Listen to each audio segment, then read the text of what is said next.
Hi అండి. Welcome back to our channel. చాలా రోజులైపోయిందండి videos చేయక.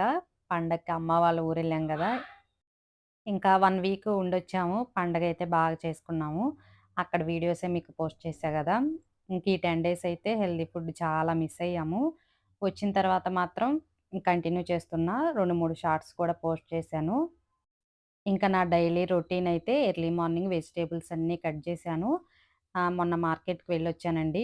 వెజిటబుల్స్ అయితే చాలా ఫ్రెష్‌గా బావున్నాయి. ఇంకా సొరకాయ, పొట్లకాయ, బీట్రూట్, క్యారెట్ అన్ని వెజిటబుల్స్ తీసుకొనొచ్చాను.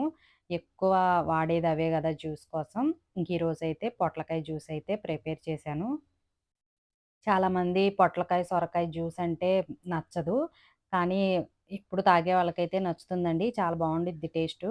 మాకైతే బాగా ఇష్టం. సొరకాయ గానీ, పొట్లకాయి అంటే టయాన్ని బట్టి వస్తూ ఉంటాయి గదా! ఎక్కువ. కాస్ట్ కూడా చాలా తక్కువ ఉన్నప్పుడు మాత్రం డైలీ యూజ్ చేసుకుంటాము. ఒక్కొక్కసారయితే సొరకాయ, పొట్లకాయ అస్సలు మార్కెట్‌లో కనిపిచ్చదు. ఈ సీజన్ మాత్రం బాగొస్తాయనుకుంటా. ఎక్కువైతే అవే ఉన్నాయి. ఇంకా కావ్య, నేనిద్దరం ఎళ్ళాము. అన్ని రకాల వెజిటబుల్స్ అయితే తీసుకొనొచ్చాము. ఇంక మంచిగా డ్రింక్ అయితే ప్రిపేర్ చేశానండి. ఈరోజు లెమన్ అయితే వేయలేదు. చిన్న ఉసిరికాయ ఉంటే ఉసిరికాయ వేసి చక్కగా మిక్సీ వేసి వడకట్టాను. కంపల్సరీగా వడకట్టుకొనే తాగాలి. ఇంకా జ్యూస్ అంతా తాగిన తర్వాత ఈరోజు దోస అయితే ప్రిపేర్ చేయాలి. ఈరోజు సజ్జ దోస అయితే ప్రిపేర్ చేశానండి. ఇది ముందు రోజనమాట నానబెట్టేటప్పుడు మీకు చూపిస్తున్నాను. ఒక గ్లాసు సజ్జలో ఒక గ్లాసు ముడి బియ్యం వేశాను. అట్లాగే ఒక స్పూన్ వరకు మెంతులు వేశాను. ఇంకా సెపరేట్‌గా మినపప్పు కూడా ఒక గ్లాస్ నానబెట్టాను. నేను పొట్టుతో సహా వేసేస్తా గదా! ఇంక మినపప్పు అంటే చాలా సాఫ్ట్‌గా ఉంటాయి. విడిగానే మిక్సీ పట్టాను.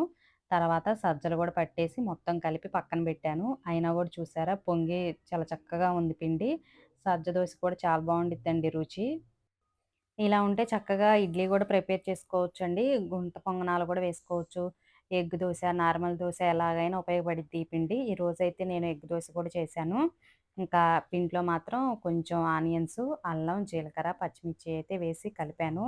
లైట్‌గా సాల్ట్ గూడా వేశాను. ఇట్లా పొట్టుతో సహా సజ్జలు, జొన్నలు ఇలా దోస వేసేటప్పుడు సాల్ట్ గూడా చాలా తక్కువే సరిపోతుంది. అలాగే కొద్దిగా కొబ్బరి, పల్లీలు, పచ్చిమిర్చి ఏసి చట్నీ కూడా ప్రిపేర్ చేశాను.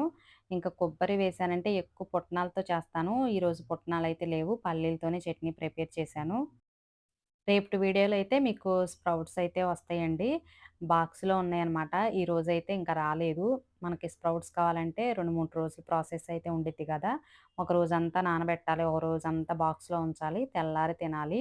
ఇంకంత ప్రాసెస్ ఉండిద్ది. మధ్యలో ఎప్పుడన్నా ఒక్కరోజు నానబెట్టడం స్కిప్ చేశామంటే ఇంగిట్లా దోస గాని, ఇడ్లీ గాని ప్రిపేర్ చేస్తాను. ఇంకా సజ్జల దోస అయితే ప్రిపేర్ చేశా. చాలా టేస్టీగుందండి. ఇడ్లీ గూడా చేసుకోవచ్చు. కాకపోతే మనకి ఇడ్లీ రవ్వంత సాఫ్ట్‌గా ఉండవు గానీ, ఇడ్లీ అయితే టేస్ట్‌గా ఇంకా టేస్టొస్తాయనే చెప్పాలి.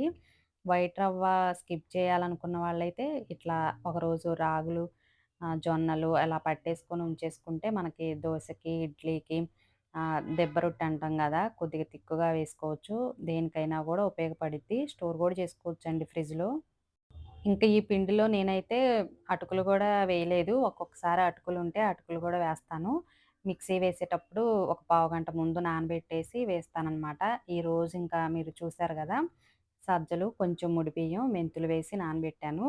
మినపప్పు, మినపగుళ్ళు ఎయ్యుంటే అయ్యే. ఎక్కువ శాతం అయితే నేను మినపప్పే తీసుకొస్తా గాబట్టి అవే నానబెట్టేశాను.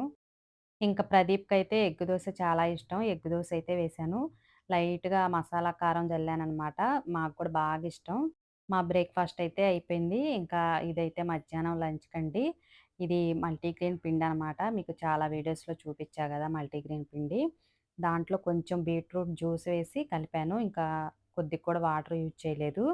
బీట్రూటు ఇంకంటే వేరే వెజిటబుల్స్ అయితే ఏమీ వేయలేదు. ఒక్క బీట్రూట్ తీసుకొని మిక్సీ వేసి వడకట్టేసాను. ఇంకా ఆ జ్యూస్‌తో కలిపాననమాట. కొంచెం అవిసె గింజల పౌడర్ గూడా యాడ్ చేశాను. భలే సాఫ్ట్‌గా వస్తాయి. టేస్ట్ కూడా బావుండిద్ది. ఒక్కొక్క రోజు క్యారెట్ వేసుకోవచ్చు. ఆకుకూర గూడా ట్రై చేయొచ్చండి. పిల్లలు చిన్న పిల్లలున్న వాళ్ళైతే మంచిగా కలర్‌ఫుల్‌గా తింటూ ఉంటారు గదా! అటువంటి వాళ్ళకైతే ఇంక జ్యూసులు తాగనప్పుడు, బ్లడ్ తక్కువున్నప్పుడు ఇట్లా గూడా చేసుకోవచ్చు. మనకు కావాల్సినంత తీసుకొని మిగతాది చక్కగా ఒక బాక్స్‌లో పెట్టేసుకొని, ఫ్రిడ్జ్‌లో పెట్టేసుకున్నా గూడా అస్సలు పాడవదండి. 2 రోజుల వరకైనా ఉండిద్ది ఈ పిండి. ఒకేసారి ఎక్కువ కలుపుకొని చక్కగా ఈరోజు, రేపు అట్లా అయినా చేసుకోవచ్చు. ఇంకా దీంట్లోకైతే నేను ఇంట్లో చికెన్ కర్రీ ప్రిపేర్ చేశా ఫ్రైలాగా. అది కొంచెం సలాడు, కొంచెం పెరుగైతే వేసుకున్నాము. ఇంకా ఈ రోజు నా లంచ్ అయితే హెల్తీ లంచ్ ఇదనమాట. సలాడ్ అంటే ఎక్కువ క్యారెట్టే అంటూ ఉంటారు. నాకైతే టమాటా గూడా ఇష్టం. ఇంకా కొద్దిగా బీట్రూట్ గూడా పెట్టుకుంటాను. నాకు ఆ వెజిటబుల్స్ అంటే చాలా ఇష్టం. ఒక్కొక్కసారి బీరకాయ ఉన్నా గూడా పెట్టేసుకుంటాను. అంతేనండి. ఈ హెల్తీ వీడియో నచ్చితే తప్పకుండా లైక్ చేయండి.